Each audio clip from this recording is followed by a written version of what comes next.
We'll hear argument next in case 19-357, City of Chicago versus Fulton. Mr. Goldblatt. Mr. Chief Justice, and may it please the Court. This case presents the question whether the Bankruptcy Code's automatic stay requires a creditor in lawful possession of a state property when a bankruptcy petition is filed to return that property to the debtor immediately or else pay damages. It does not. The automatic stay freezes the state of affairs as of the bankruptcy filing by enjoining creditors from taking post-petition acts to improve their position vis-a-vis the debtor. As this Court has repeatedly observed, the automatic stay's purpose is to preserve the status quo. It does not require creditors to turn over property lawfully in their possession. An entirely separate provision of the Code, the turnover provision, addresses that situation. But unlike the automatic stay, the turnover provision does not operate as an injunction or mandate the payment of damages if property is not immediately turned over. The turnover provision contains a number of statutory exceptions and defenses. For example, a creditor is not required to turn over an asset if the debtor cannot provide adequate protection for the creditor's interest in the asset. A creditor that contends in good faith that an asset is not subject to turnover is entitled to judicial process to resolve that dispute without owing damages if the debtor ultimately prepares. Respondents' contrary argument fails for multiple reasons. First, reading the automatic stay to require turnover contravenes the ordinary meaning of the term stay, which is status quo preserving. Second, it would render the actual turnover provision superfluous and would nullify the statutory exceptions and defenses to turnover. Finally, no one contends that the automatic stay imposed a turnover duty before the 1984 amendment that added the words exercise control. Reading that amendment to the automatic stay to effect a sea change in turnover practice violates this Court's repeated admonition that changes to the Bankruptcy Code should not be read to disrupt established practice absent an indication that Congress so intended. Counsel, you agree that you're exercising control over the car. Your argument is simply that exercising control is not an action, right? Mr. Chief Justice, we don't intend to, our position doesn't turn on fine distinction between action and inaction. Our fundamental position is that the entire statutory phrase, act to exercise control, is a prohibition on actions that change the status quo. And because what we did preserve the status quo, it is not inconsistent with the command of the automatic stay. So we should understand that, I understood your brief to put a different emphasis on it, we should understand that you're covered by subsection 3 because you are engaged in an action?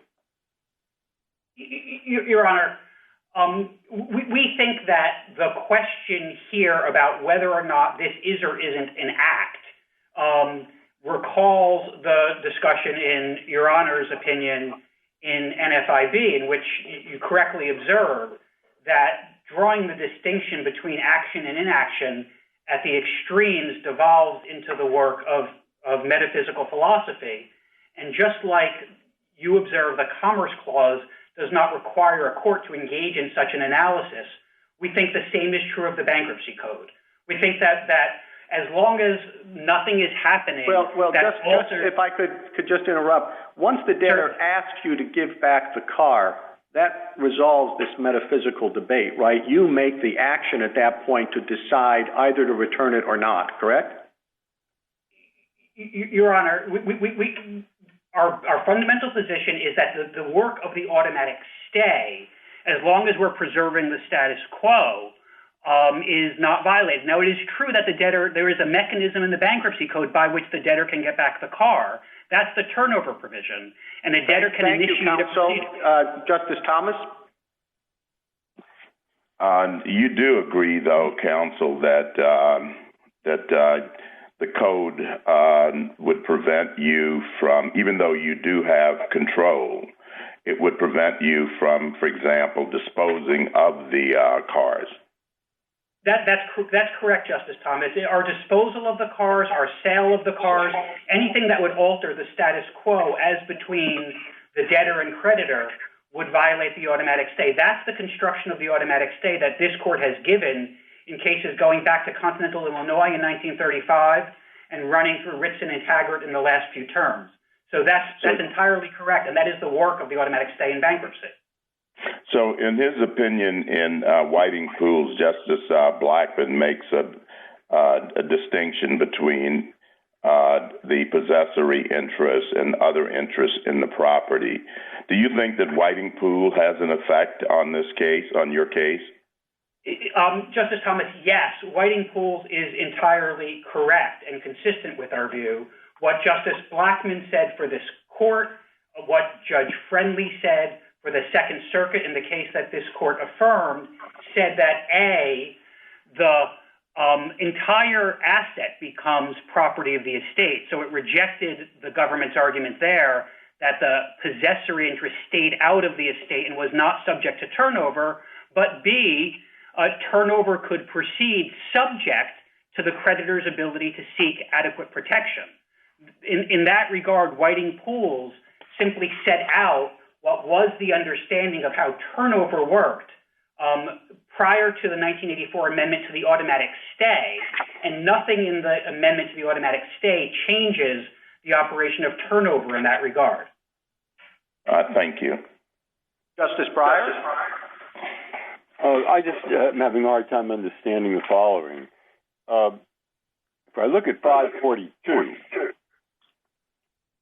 it basically says that a creditor like you, your client, who has some property belonging to the debtor, that's a car, shall deliver to the trustee the property.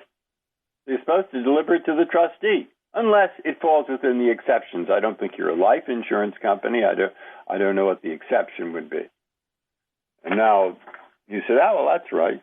So, but then the question here is whether the section before that, which says it's a stay, without saying what you do with it, says that you exercise control over the car, and stay means you ought to turn it over.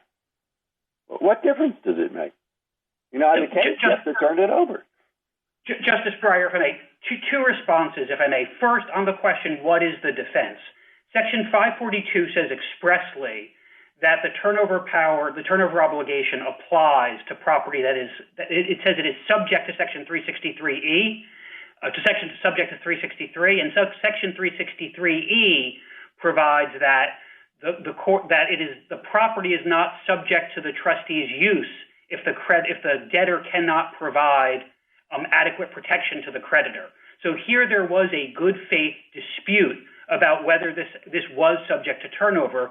In this case, there was a real dispute about the way in which the city's possessory liens operated, and the position that we took, which had prevailed in district court until the very decision below, said this property was not subject to turnover. Okay. So now, your point is this right? That your point is, if we have to use 542, we have these people's cars, they never pay their parking tickets, we give it back to them, that's the last we'll see of them. We'll never get our parking ticket money, unless they put up a bond or something, which is a little complicated.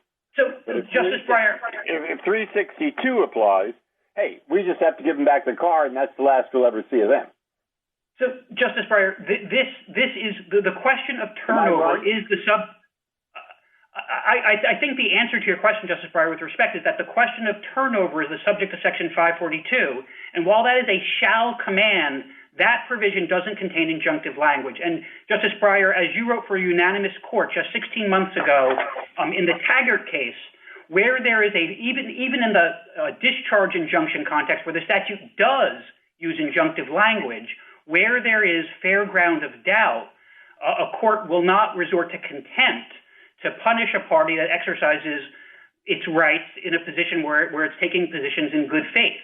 And that principle, Justice Alito.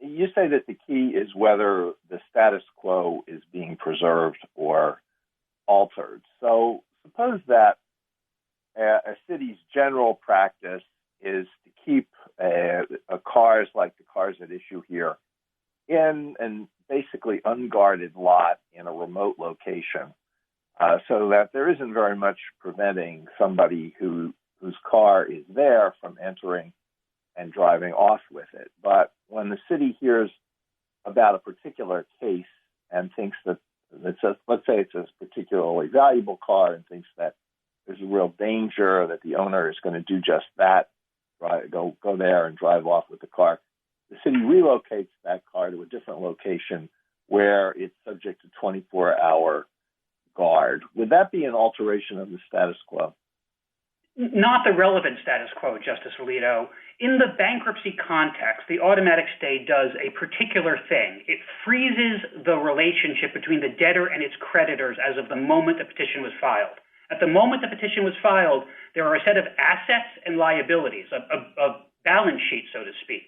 And that balance sheet is frozen. No one can engage in self-help during the bankruptcy case to change that. Instead, that's addressed through the bankruptcy process under the supervision of the bankruptcy judge. And if anyone takes any action to improve their position, that would violate the stay. Here, in your hypothetical, the car was held by the city as of the time of the bankruptcy. And as long as that remained the case, what the city was doing to preserve the status quo does not violate the automatic stay. Well, what work did the addition of the exercise control language do with respect to tangible objects? So as I said in response to Justice Thomas's question, with respect to tangible property, if here the city had disposed of the car or had sold the car, those would be actions that would alter the status quo and violate the automatic stay. Okay, what does it do? Can you give me examples of what Congress might have had in mind with respect to intangible property when it added this language? Sure. I guess the paradigmatic example, for example, would be a derivative action. If a party wanted to take over an estate cause of action and go to state court and say the estate ought to be pursuing the cause of action that it's not and try to take over that claim, bringing that derivative action would be an act to exercise control over estate property. There are cases involving the termination of a lease agreement, for example, another piece of property that arguably isn't subject to possession, but those actions would violate the automatic stay after the words exercise control were added in 1984. Justice Sotomayor? Counsel, would permitting a car to sit out in bad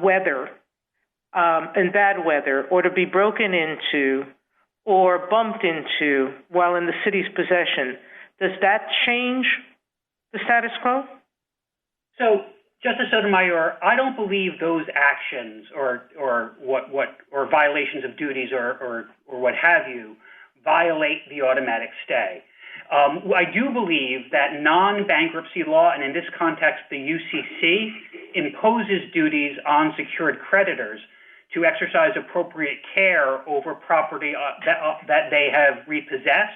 And all so, right. May I stop you a moment because I'm limited in time? Certainly. By your theory, right now, the plaintiff must start an adversary proceeding, which has a huge amount of costs associated with them. As I understand it, adversary proceedings take several months. And to what end? Meaning, you would go to court and say, I have a lien, they should give me security. You could do that now, even if you had to turn over the car immediately. How can we ensure that these processes would go fast enough to save the debtor from not being able to rehabilitate? Because for many of these people, the cars are the only means they have to get to work. So, Justice Sotomayor, bankruptcy judges have ample discretion and, in my experience, exercise it quite wisely to set Well, they schedules. didn't in the council. I want to point out that it took weeks, if not weeks, after bankruptcy orders in these cases to turn over the cars for the city to respond. So, Justice Sotomayor, with respect, in this case, there was never even a turnover action brought, only an action for violation of the stay. In most cases, these matters are worked out pretty simply and consensually. But to respond to your sort of analytic question of, does the system work? It's a fair question, but the answer is yes. Bankruptcy courts have plenty of ability to move these things quickly, to set response dates promptly. and to ensure that to the extent there's a dispute about adequate protection, that gets worked out, and then the cars are turned over. But the city is entitled, a secured creditor is entitled to, for example, make sure that there's insurance so that if the car is destroyed while the debtor has possession of it, its security interest isn't lost. That's how this normally works, and it normally works quite well. Thank you, counsel. Justice Kagan? Mr. Goldblatt, it seems as though most of your argument this morning is about the function of the automatic stay and the fact that, in your view, what it's supposed to do is to keep the status quo in place. And that's what you think decides this case. But I'm really wondering about the premise here. I mean, keeping the status quo in place, that's not in the statutory language. It is something that the court has said multiple times, and mostly it makes complete sense. But I wonder whether you're confusing a means and an end, that the real function of an automatic stay is to consolidate the estate so that it can be redistributed. Now, in most cases, consolidating the estate is going to mean keeping the status quo in place. But in this unusual circumstance, consolidating the estate means changing the status quo. And we should understand the Bankruptcy Code to accept that where that change is necessary to consolidate the estate. So, Justice Kagan, with respect, I think that analysis sort of jumbles different provisions of the Bankruptcy Code. We think that the analysis is that what Section 362, the automatic stay, does is preserve the status quo. Now, to be sure, the consolidation or marshaling of assets of the estate is work to be done in a bankruptcy case. We think that that Section 542, the turnover provision, is where that work is done. And Section 542 has specific exceptions and defenses, and there is an established way in which it works. After all, no one here contended that before 1984, when the words exercise control were added to the automatic stay, that the automatic stay did any of this work, but this was always, since the dawn of time, the work of a trustee in bankruptcy to marshal the assets of the estate for the benefit of its creditors. And the way it worked is that the turnover provision gives one the authority to come into court and say, you're holding my thing, may I have it, please? And if the answer is, I've got no defense, it should be turned over. And if there are disputes to be worked out, those are addressed by the bankruptcy court. The bankruptcy court resolves it and then issues an order directing turnover, which if a creditor fails to comply is punishable with contempt. And so that's how that work is done, but it's respectfully incorrect. Thank you, Justice Kagan. Justice Gorsuch. Good morning, counsel. I know your client's practice of holding on to cars is well established and highly controversial. But looking to the Bankruptcy Code, I guess my question for you is, assume we agree with you about the scope of 362, is there anything that would prohibit a debtor from seeking exactly the same sort of relief under 542 and 105? So, Justice Gorsuch, we think that the answer to that question is provided by the unanimous opinion of this court in Taggart just 16 months ago, where the court said that the discharge injunction, which is a statutory provision of the Bankruptcy Code that has injunctive language, unlike 542, that where there is fair ground of doubt about whether the action was a violation, that contempt authority is not available. We think it follows a fortiori. If a statute that has injunctive language can't be punished with contempt or damages where there's fair ground of doubt, then it must follow that 542 also isn't punishable by contempt where there is fair ground of doubt. Now, if there's not fair ground of doubt, if there's just bad faith conduct where someone says, I know 542 requires me to turn this over to you, I just don't feel like it, come and get me, whether sanctions could be awarded in that case raises a different and harder question not presented here, but there is no question that that is all about the scope of 542, and the question presented by this case is whether Section 362, the automatic stay, essentially allows an end run around all of that, avoiding those questions, skipping over the defenses, and providing an automatic claim for damages, attorney's fees, and in some cases Counsel, I'm sorry to interrupt. Our time is very short, and I would appreciate maybe a shorter, maybe even possibly a yes or no answer. Is there anything that would prohibit a court, bankruptcy court, from ordering the turnover of a car from the city of Chicago? I know it loves to hold on to these things, but there's an order under 542 saying discharge it. Is there anything that would prohibit that? No, the one-word answer is no. The maybe five-word answer is that's exactly why 542 actions are brought. Justice Kavanaugh? Thank you, and good morning, Mr. Goldblatt. Just to focus on the text, again, if you're holding property of the state, aren't you acting to exercise control over the property? Justice Kavanaugh, our view is consistent with this court's long line of jurisprudence that isn't the type of exercise control that is prohibited by the automatic stay. The automatic stay is, and one way of thinking about it could... Just in ordinary language, though, if you're holding the property, you're acting to exercise control. Just ordinary language. You're exercising control, but the language stay, which stays acts to exercise control, isn't violated. Okay.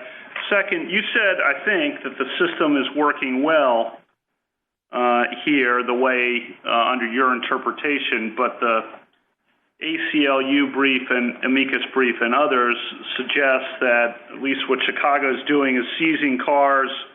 People have to declare bankruptcy to get their cars back.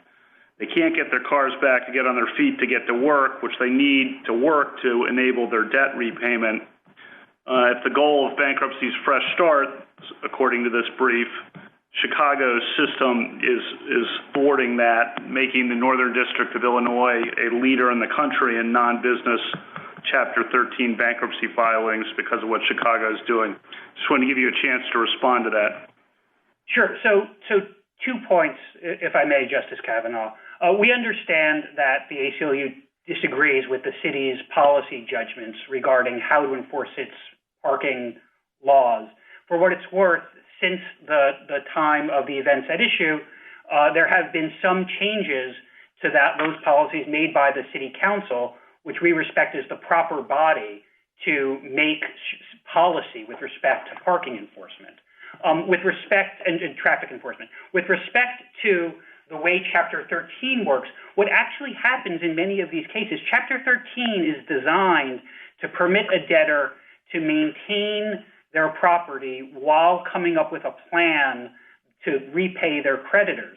In light of the Seventh Circuit's rulings here, the practice has grown up in Chicago where people file for bankruptcy not with any intent to complete a 5-year plan to repay their creditors, but simply as a device to get their car back, get sanctions against the city, and thereafter dismiss their cases. And so Thank our you, position you is have about a minute to wrap up.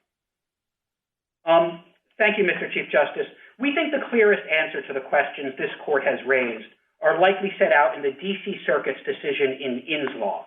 The critical language is there on page 1473 of volume 932 of F. Second. There, Judge Stephen Williams made 3 points.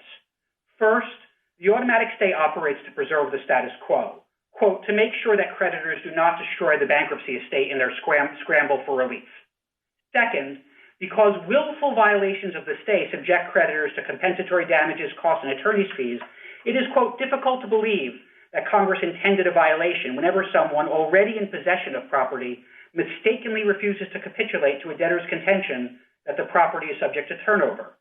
And third, the statutory defenses to turnover, quote, underscore the improbability that Congress would have intended the automatic stay to impose its own turnover obligation, since that would create a, quote, kind of universal end run around the limits of turnover.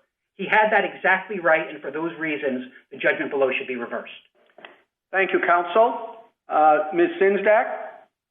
Mr. Chief Justice, and may it please the court. Section 362A.3 is most naturally read to preclude acts to gain possession or control over a state property. Accordingly, a creditor may not repossess a debtor's vehicle herself, nor may she act to exercise control over the vehicle by directing a tow company to take the vehicle to the company's lot. Respondents assert that Section 362A.3 should also be read to compel turnover. but that reading is foreclosed for at least two major reasons. First, Section 362 imposes a stay, and the term stay denotes a command to preserve the status quo. Section 362A3 therefore cannot be read to compel a creditor to alter the status quo. Second, if Section 362A3 is read to require a creditor to deliver property to the debtor, it will effectively override the exceptions to turnover in Section 542. This court rejected such a reading of the automatic stay provision in Strump, and it should do the same here.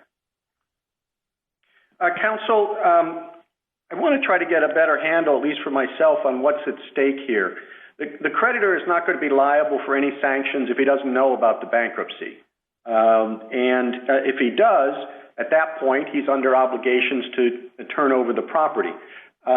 He's got protections, as you just said, under 542, but the respondent says that he can also get protections under, I guess it's 363.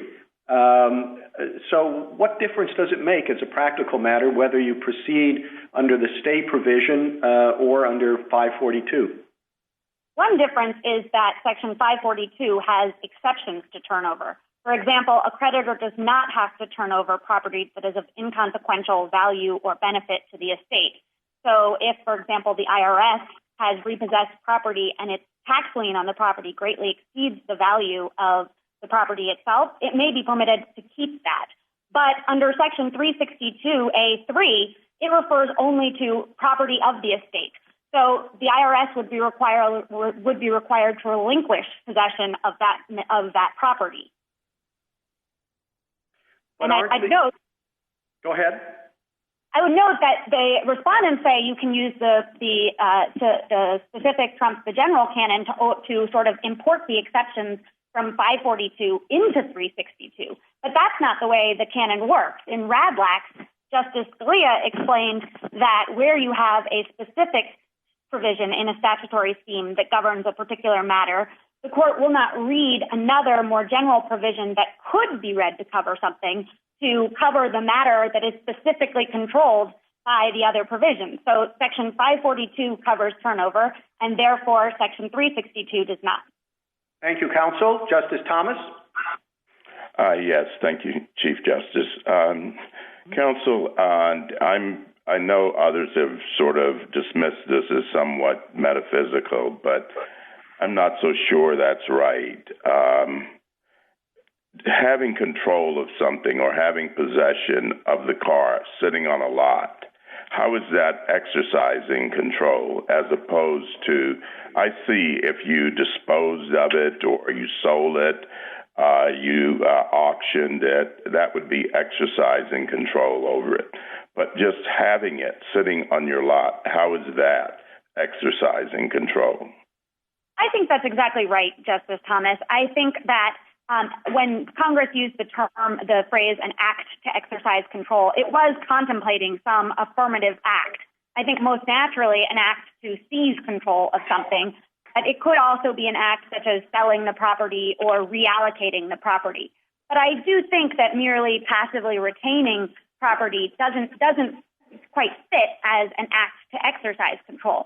We've offered other arguments such as the fact that this is a stay and the fact that this reading it as respondents would override exceptions. Those reinforce, I think, what you're getting at, which is the intuitive reaction that simply leaving a car in a lot is not undertaking an act to exercise control. If we accepted that petitioner's view under with respect to 362, what would be left of 541? Of 541 or 542? I mean, 541 establishes. So I think very little. 542 turnover. Yes. That's exactly right, Justice Thomas. So very little would be left of Section 542. As noted, petitioner's interpretation would essentially swallow 542.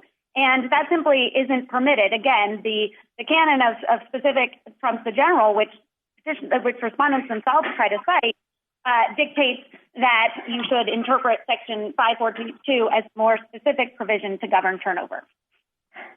Thank you. Justice Breyer? No, go ahead. I'll pass. Thank you. Justice Alito?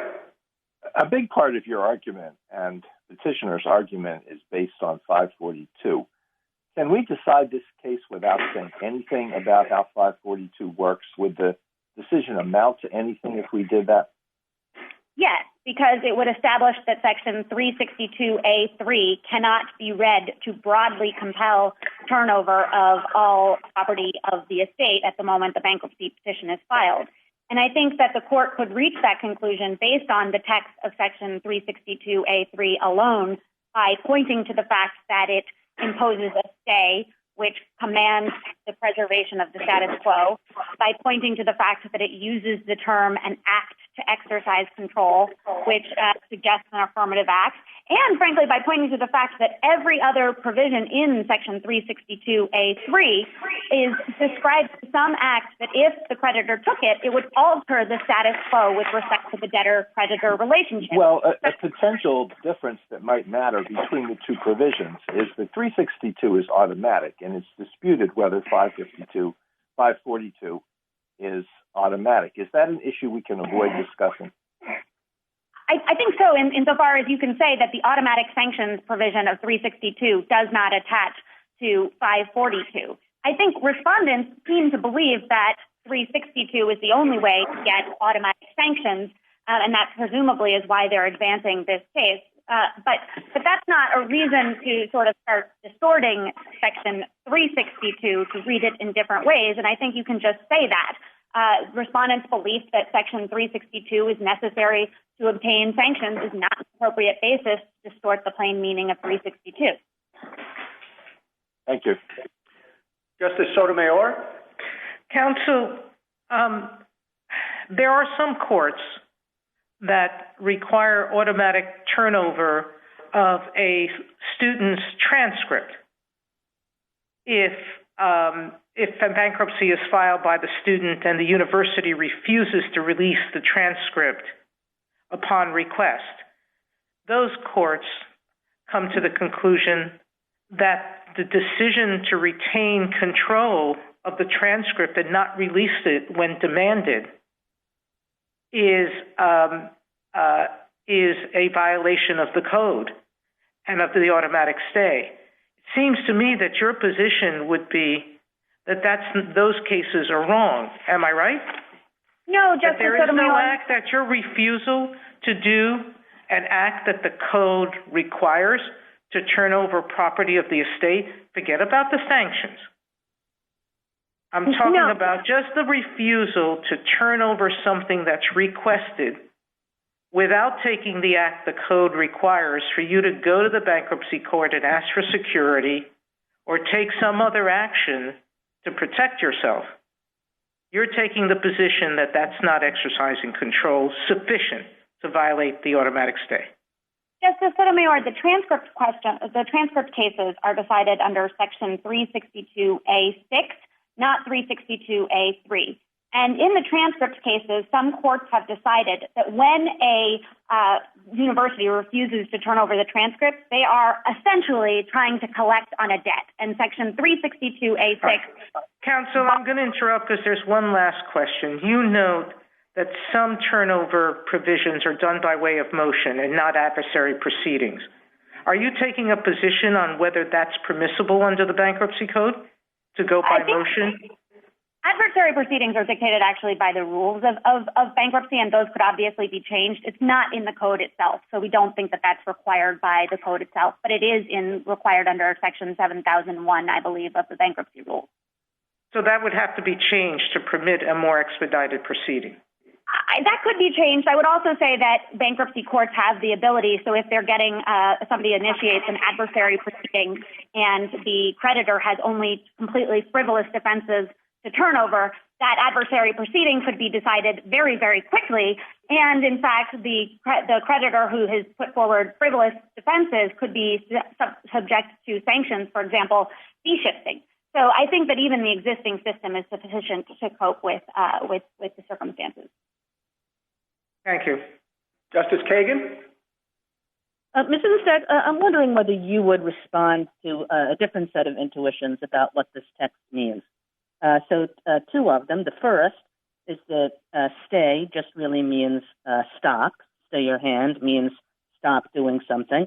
And the second, on the question of exercising control, is that when I retain property that is the debtor's and that the debtor wants back, I am exercising control over that property.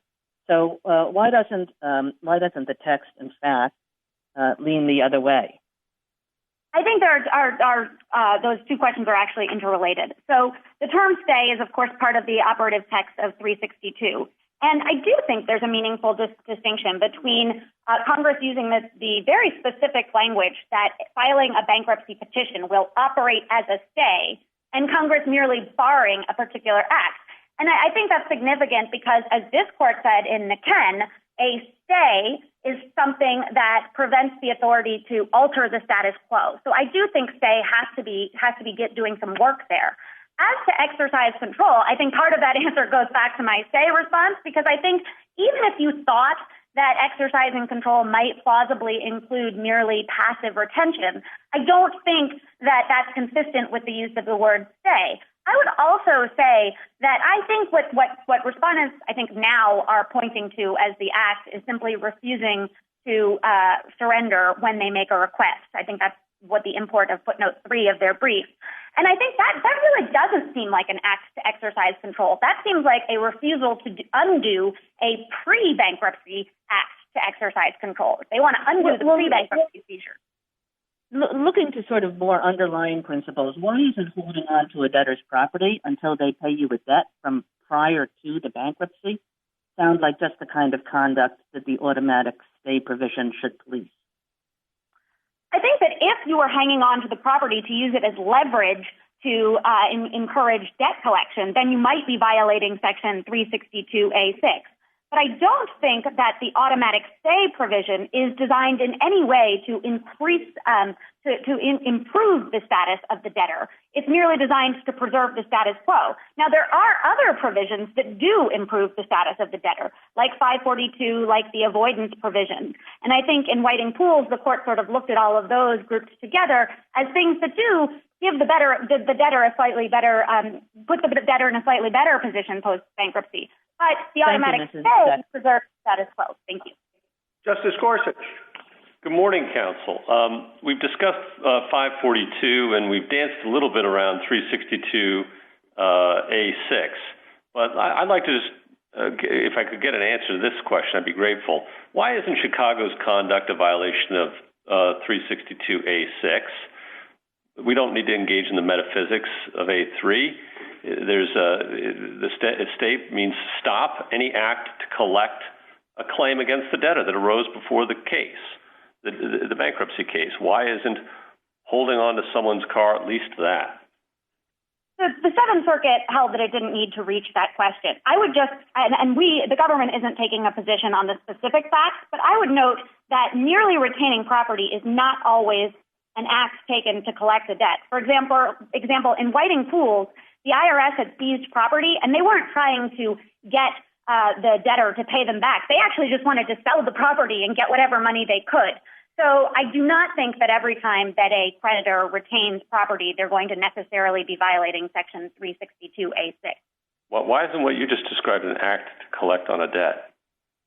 To seize a car, to seize the property and either get a payment from the debtor or to use the property to collect on the debt by selling it? Well, so in Whiting Pools, if you actually wanted to sell the property in order to get money, in order to collect on the debt, you do have to make a motion to list stay. And in Whiting Pools, that's what the IRS was in the process of doing. They knew that merely possessing the property didn't put them in violation of the automatic stay. But then they wanted to actually sell it, and they worried that would, in fact, collect on a debt or perhaps realize a lien. And so they were making the motion to lift stay. And it's at that point that all of the questions kicked in about whether actually they were compelled to turn it over. Why isn't just possessing it? I guess we're still dancing around it, but why isn't merely possessing it with the intent to do one of those two things that we just talked about? Any act to collect the debt. That is, any act. I think reading it that broadly, again, would come in conflict with the meaning of stay, which is a term that denotes a command to preserve the status quo. Reading it that broadly would also fall afoul of what this court said in Strump, which is that it will not read the automatic stay to override the exceptions in 542A. So even if you thought... Justice Kavanaugh. Thank you, and good morning, Ms. Sinzak. In isolation, as I understand your position, but correct me if I'm wrong, you're saying in isolation, holding property might be exercising control over the property, perhaps, but for purposes of 362. But when you look at 362 together with 542, the turnover provision, then you realize that holding property cannot be exercising control over the property. Is that, or at least an act to exercise control, is that an accurate summary of your position, or what nuance would you add? I think that's a fair description. I would say that I think you can get our understanding from Section 362A3 alone because of the use of the term stay, because of the general statutory interpretive principle that says to read acts in a list in the same way. All of the other acts are clearly those that would alter the status quo, and an act to exercise control should be interpreted the same way. But otherwise, yes, we're sort of saying, as this court said in Timbers of Inwood Forest, maybe you could look at that provision in isolation, but you can't look at the Bankruptcy Code, snippets of Bankruptcy Code text, and just ask what they mean in isolation. You have to look at the context of the statute as a whole. If your position were to lose here, how would that affect day-to-day bankruptcy practice? It would put a lot more pressure on creditors to surrender property where they believe that they have fair defenses to turnover under Section 542. So again, the IRS, if it has to fear automatic sanctions under Section 362A3, might feel more pressure to surrender property even when it believes that it is clearly covered by the exception for property of inconsequential value or benefit. So I think it essentially gives debtors a sort of cudgel to force creditors to surrender property they might be very well entitled to hold on to. Thank you. A minute to wrap up, counsel. Thank you, Mr. Chief Justice. I would just reiterate that read in full, Section 362A3 is best interpreted to prevent acts that would alter the status quo with respect to the possession or control of estate property. Reading the automatic stay as respondents propose would ignore the plain meaning of the term stay. It would override the express exceptions to turnover in Section 542A, and it would be at odds with the well-established role of the automatic stay provision in the bankruptcy scheme. Thank you. Thank you, counsel. Mr. Weedoff. Thank you, Mr. Chief Justice, and may it please the court. These cases present a single question. May a creditor stop a Chapter 13 debtor from recovering property that the creditor seized before the bankruptcy filing if the debtor does not have a court order directing the return? For three reasons reflected in the court's questions today, the creditor may not prevent recovery of the property. First, the automatic stay in Section 362A3 of the Bankruptcy Code provides that a creditor may not act to exercise control over a debtor's property. The critical language is exercise control. Unlike action to obtain possession of property, a future event that the stay also prohibits, exercising control over property is ongoing action, and the stay expressly stops it. Second, the automatic stay works together with the turnover provision in Section 542A of the Code, which commands that any party holding estate property shall deliver it to the trustee or debtor. This provision operates automatically with no requirement that the debtor obtain a court order mandating compliance. Third, the automatic stay and the turnover provisions support a major purpose of the Bankruptcy Code, to place all estate property under the court's jurisdiction and allow the trustee or debtor to control the property from the outset of the case. This court recognized in Whiting Pools that an effective reorganization of a business or individual will not likely succeed if creditors can withhold estate property to get better treatment for themselves. The automatic stay protects reorganization. It allows greater payments to all creditors by preventing any one creditor from withholding the debtor's property. Until 2016, the City of Chicago complied with the code, returning seized cars when debtors requested. When the city changed its policy and refused to return my client's cars, it acted to exercise control over them. a direct violation of the automatic stay, as the Seventh Circuit correctly held.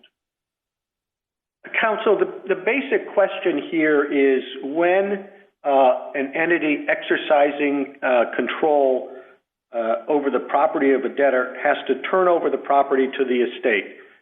Now, why wouldn't we look to the section of the code entitled Turnover of Property to the Estate to figure out the answer to that question?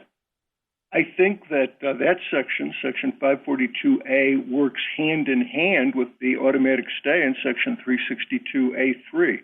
So, yes, we do look at 542A, which tells us that as of the outset of the case, there's a duty to turn over, but 362A3 enforces that obligation.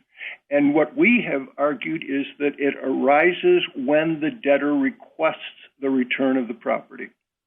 Well, but they lose the protections under 542A unless you incorporate them by reference under 363A. And I'm just wondering, well, why don't you assume those protections apply directly under 542 rather than indirectly under 363? The important thing about Section 363E is that it arises on request of the creditor. If a creditor has not requested adequate protection, there is no automatic allowance and no obligation on the debtor's part to provide it.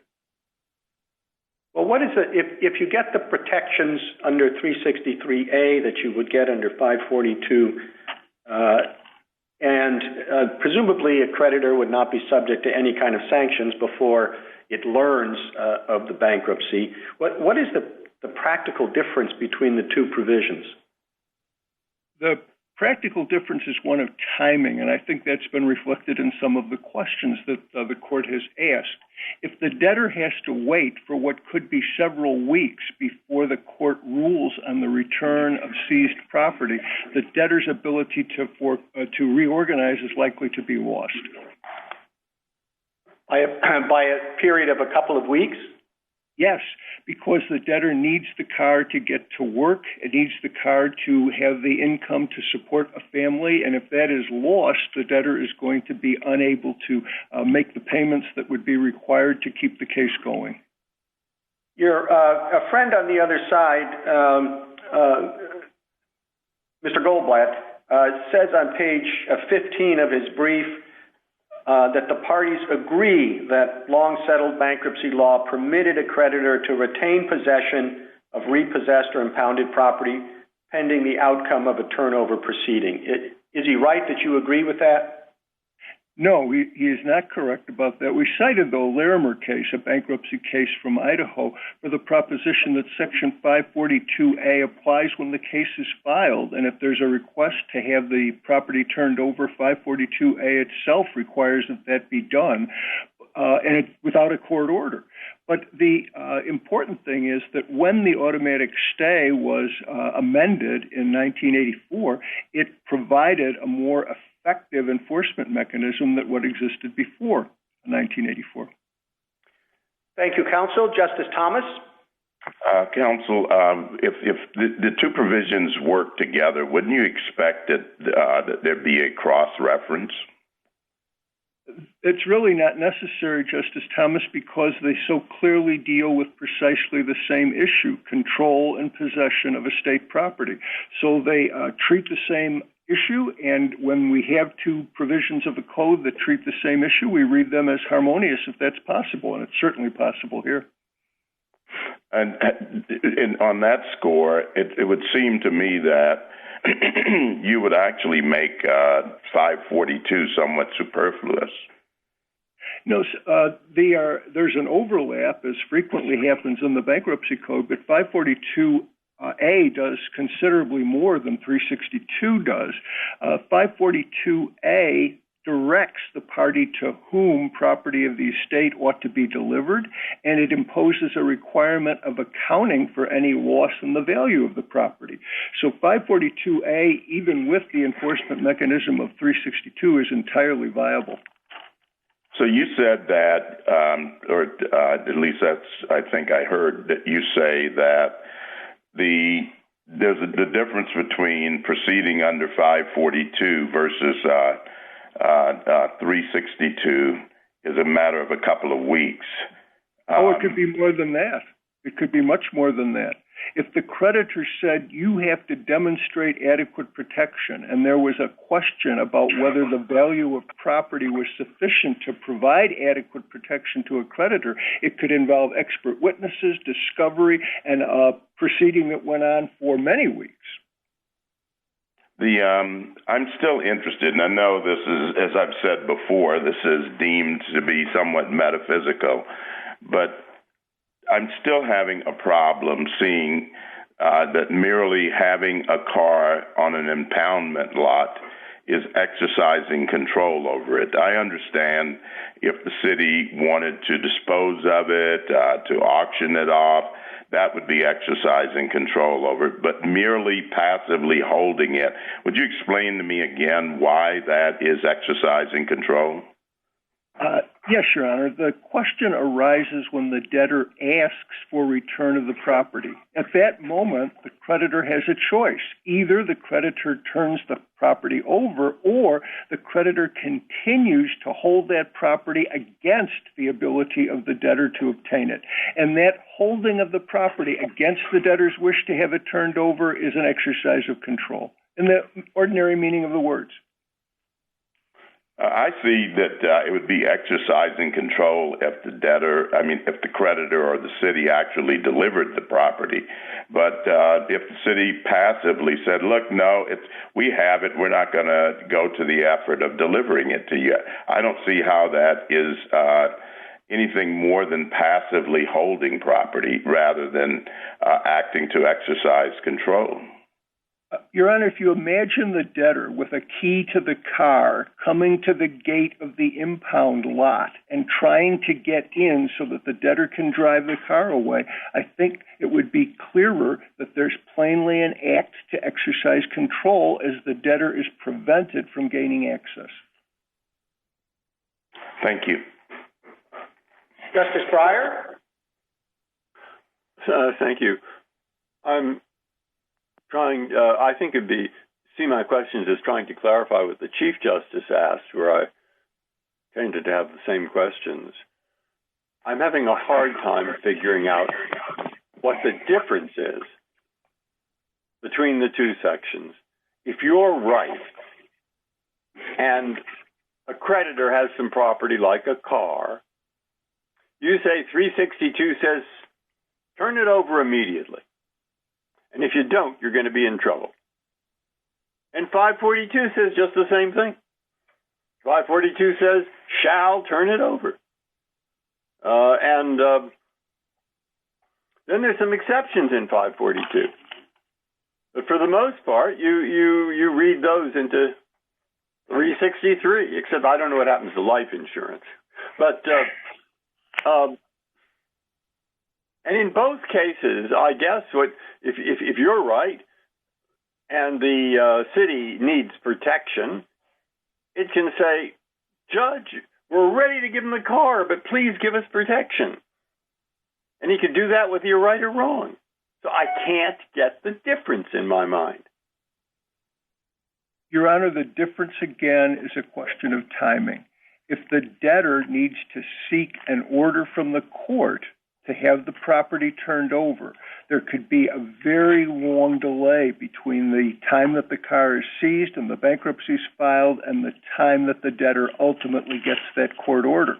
On the other hand, if there's a violation of the automatic stay, if the automatic stay applies, there's an immediate obligation. I see that, but I also say, isn't that counterbalanced in the fact that there's no other security?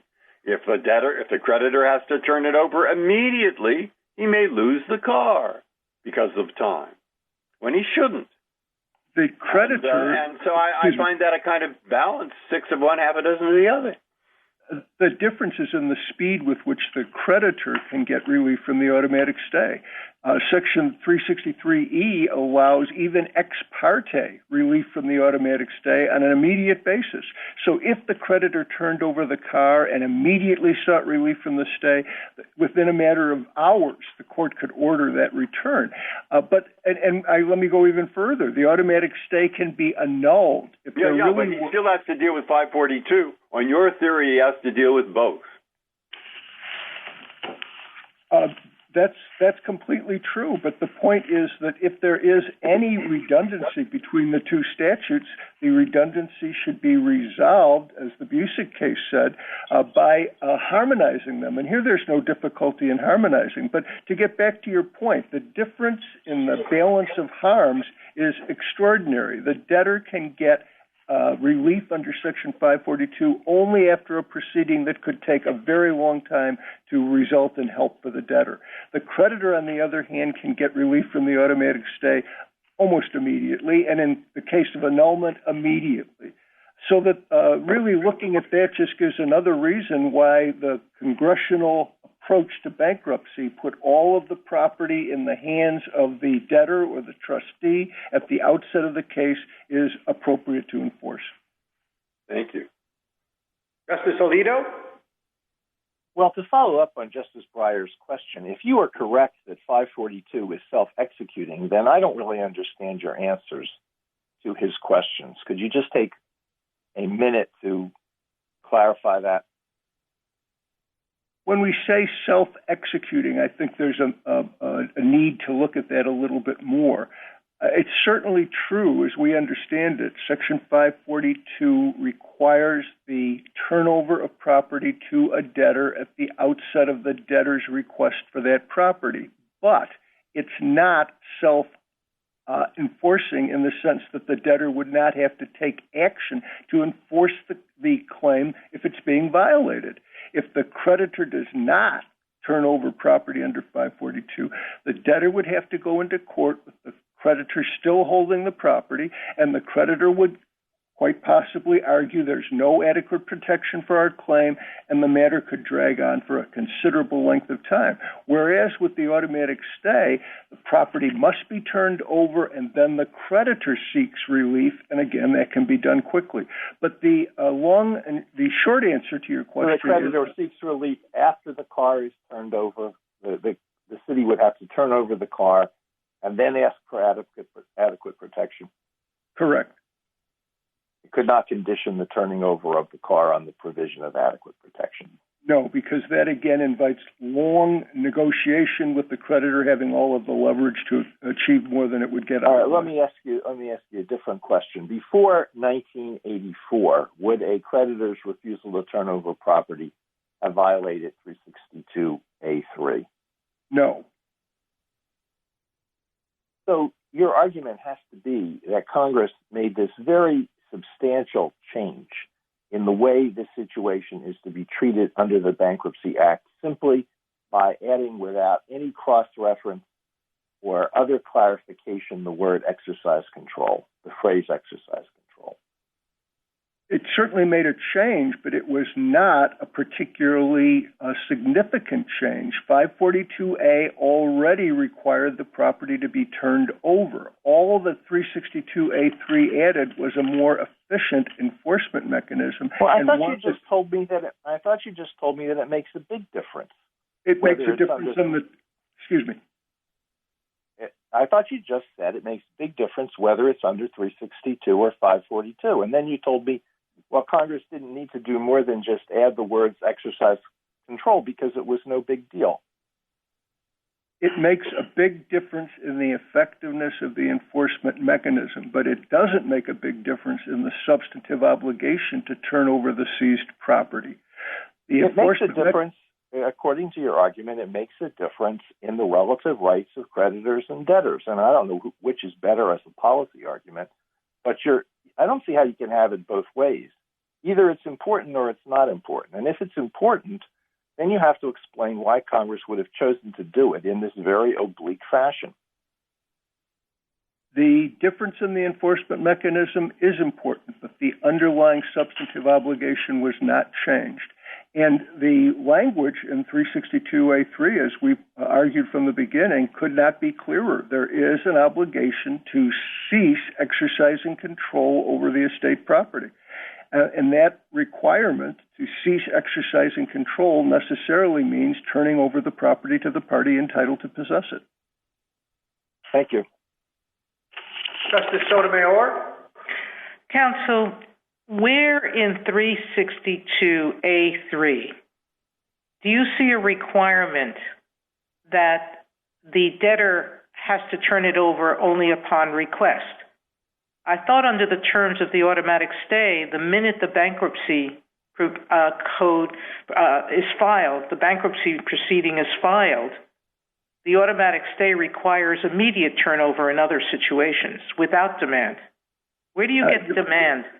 Your Honor, this is a necessity of interpreting a particular provision of the code in context. It may very well be that a trustee or a debtor in possession does not want to have possession of the property. Trustees and debtors in possession are given the option of abandoning property that is burdensome to them. And of course, the provisions of 542A are consistent with not turning over property of inconsequential value.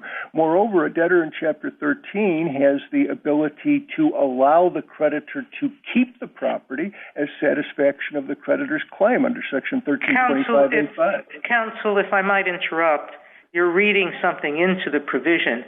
Why isn't it more natural to read 542 as controlling when there's been no active exercise of control?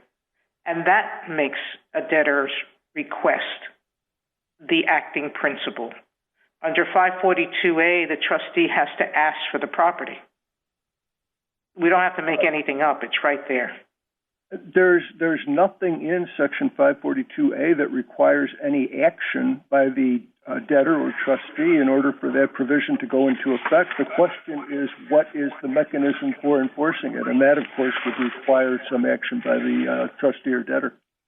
Counsel, getting outside the legal arguments on a practical level, what would have to be done? And I know we wouldn't do it, Congress would, or whatever appropriate bankruptcy committee would. What would have to be done to expedite this proceeding for things like cars in a way that doesn't give you everything you want, but provides a reasonable opportunity for a debtor, for a creditor like the city, to come in and ask for adequate assurances of protection? Well, Your Honor, of course, I believe that they have that right now and that there's Counsel, no need I just asked you to go outside this. Assume I ruled against you. Okay, well, all right, not me, but the court, but you've lost your legal argument. All right. What would be your then next step in Congress or wherever is appropriate, and what kind of legislation to ensure the purpose I spoke about? Well, there could be language added to Section 542, or there could be language added to Section 362A3 that made it abundantly clear that the interpretation that we're proposing right now is the correct one. All right, you're not helping. Okay, thank you, counsel. Justice Kagan? Mr. Weddock, the City of Chicago here and the SG2 argues that the only thing that the automatic stay provision is about is maintaining the status quo. So I just thought I'd ask, is there any other circumstance in which the automatic stay provision compels an action that alters the status quo, or is this one the only one in your view? No, to some extent, Justice Kagan, that's already been discussed. The Solicitor General acknowledged that under Section 362A6, a creditor may very well need to turn over to the debtor a transcript of their grades. That requires action to prevent the ongoing collection effort that was maintaining that transcript. But similarly, in Section 362A1, a creditor is required to stop any collection action in a judicial or administrative proceeding from going forward. And that requires that creditor to take action to stop things like garnishments. It's not enough for them to say, we don't need to do anything for the garnishment to go forward. We just allow that to take place, maintaining the status quo. No, they have to take action to stop the garnishment. And I think the underlying issue here is that the automatic stay is intended to prevent collection activity from going forward. Most of the time, that can be done by stopping any new action from taking place. But sometimes, as in this case, it requires the stopping of continuing action. And how about this? I take it that your argument is essentially that 362A3 becomes the enforcement mechanism for the 542 provisions, but is there another example like that where the automatic stay enforces an obligation that's imposed by another different provision of the Bankruptcy Code? Yes, there is. Section 521 imposes many obligations on the debtor, including the obligation to turn over property to the trustee. But the automatic stay enforces that obligation, and so it puts teeth into the 521 obligation. And if you were right that the automatic stay is an enforcement mechanism, wouldn't we expect the two provisions, 362 and 542, to be completely the same in scope? But as Ms. Sinset pointed out, they're really not. There's the exception for things of minimal value in 542. There are some other exceptions. So they're not coterminous. If one were really enforcing the other, shouldn't they be?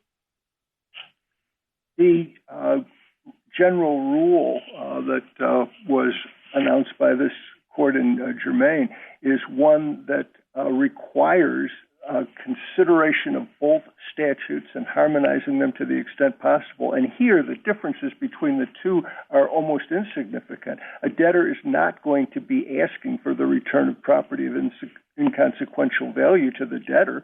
There's not an insurance issue here, and there's not a situation where the property has already been transferred by the creditor. And those are the only exceptions in 542A. So 362A3 and 542A line up almost perfectly.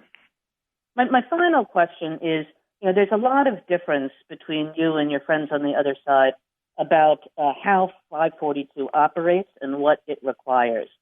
And Justice Alito, I think, asked before, do we have to decide those questions? So a similar question to you, does your argument really depend on a particular view of what 542 says and how it operates? Or could we, for example, take Chicago's view and you would still win? 542A is not essential to our argument. 362A3 on its own clearly says that the creditor may not continue to exercise control over the property.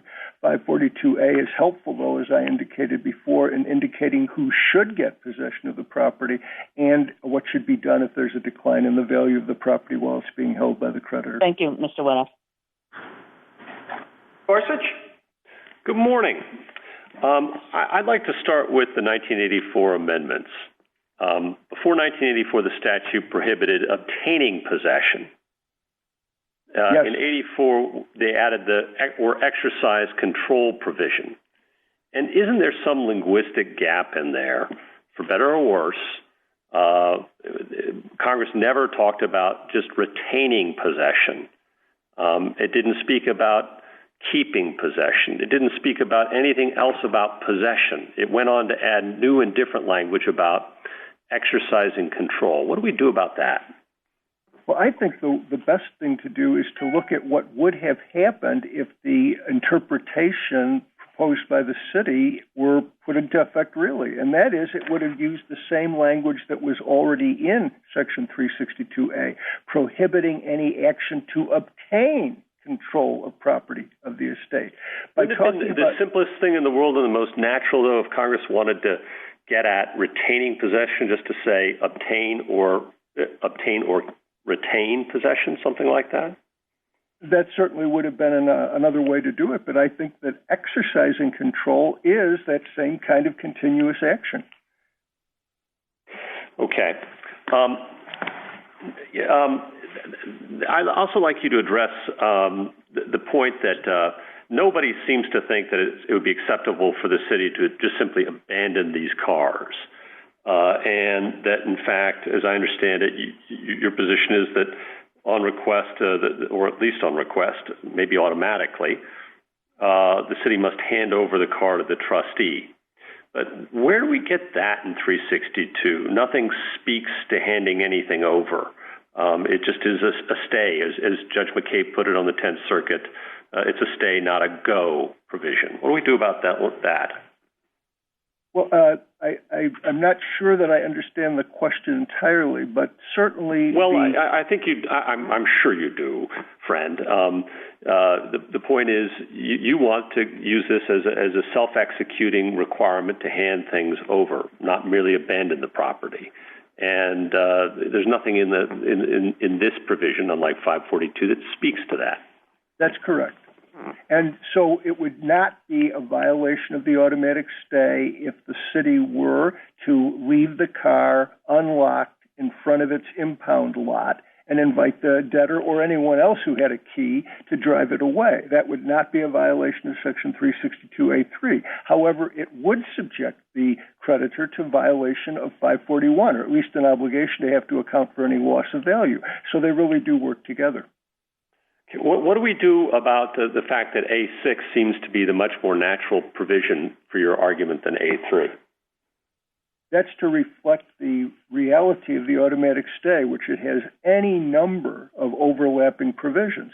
362A6, for example, talks about any action to collect. Well, that would include putting liens on the property, enforcing an obligation by sale, all sorts of things that are separately prohibited by the automatic stay would be incorporated under 362A6, but that doesn't prevent each of them from being applied.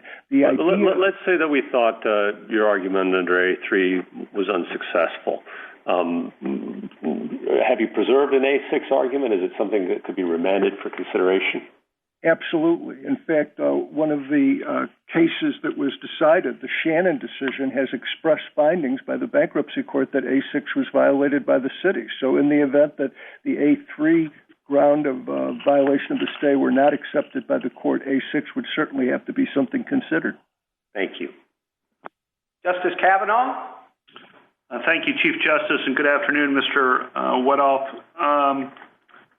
Just to follow up on Justice Gorsuch's questions at the beginning of the colloquy with him, the 1984 amendment, he made the point, and I think you agreed, it obviously would have been simple enough to put retain possession in there, or keep possession, as Justice Gorsuch said. Is your point that exercise control covers that and covers other things? Is that the nature of your response to him? I just want to make sure I have that nailed down textually. Exactly. That is precisely our position. And can you give the universe of things, or at least sample of things that are encompassed within exercise control? Well, among the things that would be encompassed is the exercise of control over intangible property, which is one of the things that the city has argued. And that's one of the things that's covered, but also the exercise of control over tangible property. Okay. Then I'm going to ask you the same question I asked the Assistant to the Solicitor General in thinking about debtors and creditors, and also the dedicated bankruptcy judges around the United States. If you were to lose this case, what would be the effect, in your view, on day-to-day bankruptcy practice in bankruptcy courts? It would make Chapter 13 much less effective, potentially, because it would put debtors in the position of not being able to recover property that's essential to their livelihood. And so Chapter 13 filings would decrease. But also, interestingly enough, I believe payments to creditors would decrease, payments to the other creditors who would be benefited by a Chapter 13, and even payments to the city of Chicago itself, because in Chapter 13, they would probably get more money in payment of their claim than they would get by having that car liquidated in their impound lot. Thank you very much. Thank you. Mr. Wedoff, you can take up to 10 additional minutes, and during that time, if any of my colleagues have questions they did not have an opportunity to ask, they can ask them during that time. Thank you, Mr. Chief Justice.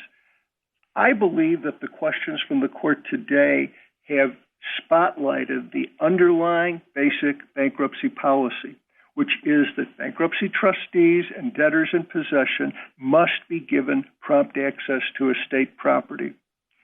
The automatic stay advances this policy by preventing creditors from acting against property of the estate. It prevents creditors who hold the debtor's property before the bankruptcy filing from acting to control that property while the case is pending. If the creditor were able to continue to exercise control over the property, the creditor would have leverage over the debtor.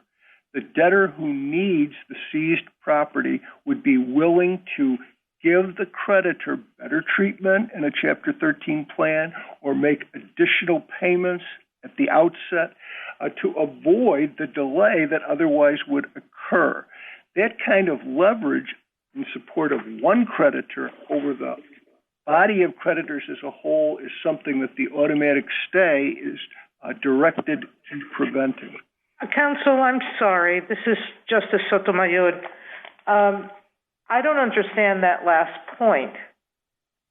If a turnover provision under 542 would result in the debtor coming in and saying, I need the property to earn a living. Under 542, you can come in and say, I need security, or raise any other sorts of defenses that would delay the proceedings. You get to keep the property and deprive the other creditors of any possibility of recovery. So isn't the gamesmanship the problem here? Who's going to suffer the loss?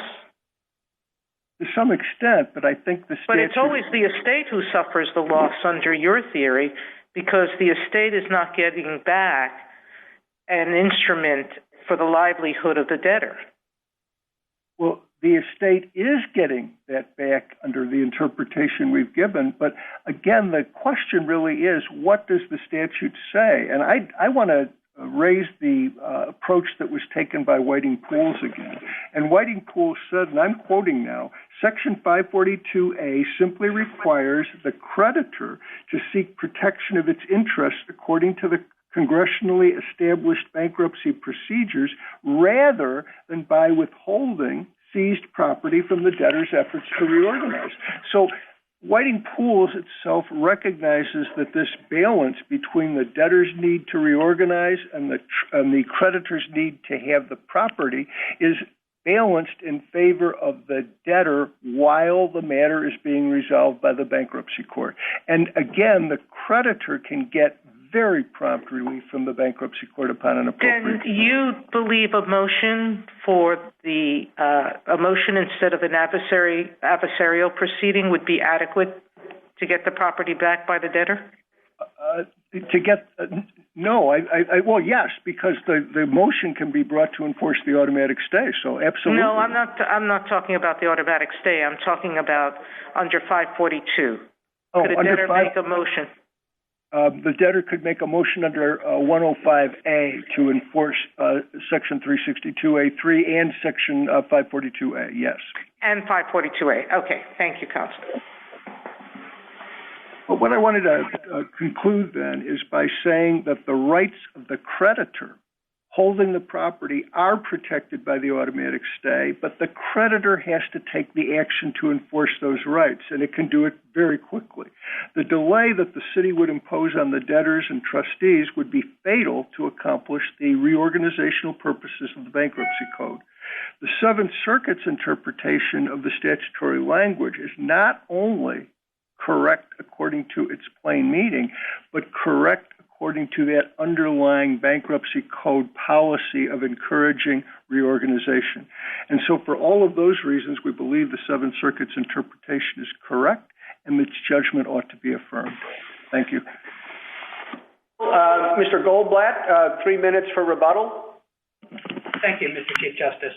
Just a few quick points. First, Justice Gorsuch asked both of my friends about the role of 362A6 and whether any of these actions are prohibited as prohibited debt collection activity. I think it's important to bear in mind, as this court's opinion in Whiting Pools explains, that the Bankruptcy Code strikes a careful balance between the rights of secured creditors on the one hand and the rights of debtors to marshal the assets of the estate on the other, and provides specific rights and protections to secured creditors.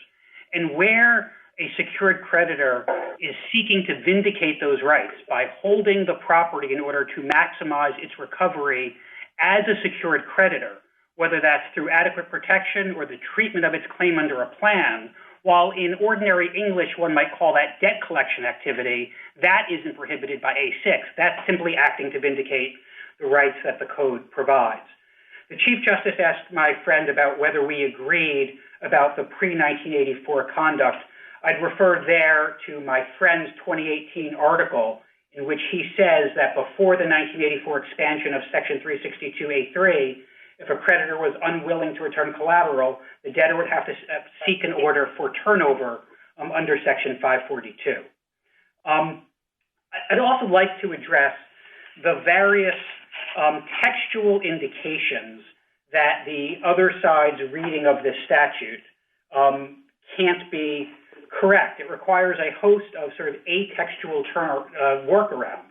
For example, footnote 3 of the red brief says that although the text says that the automatic stay goes into effect upon the filing of the case, the obligation to turn over estate property is not triggered until the debtor calls you up and asks you for it. They have similar trouble with the exceptions to turnover. On page 47, they say that no one is likely to seek turnover of property of inconsequential value, but then on page 48, they acknowledge that if someone were to do that, the court could invent an exception to 362A that mirrors the exception set out in Section 542A.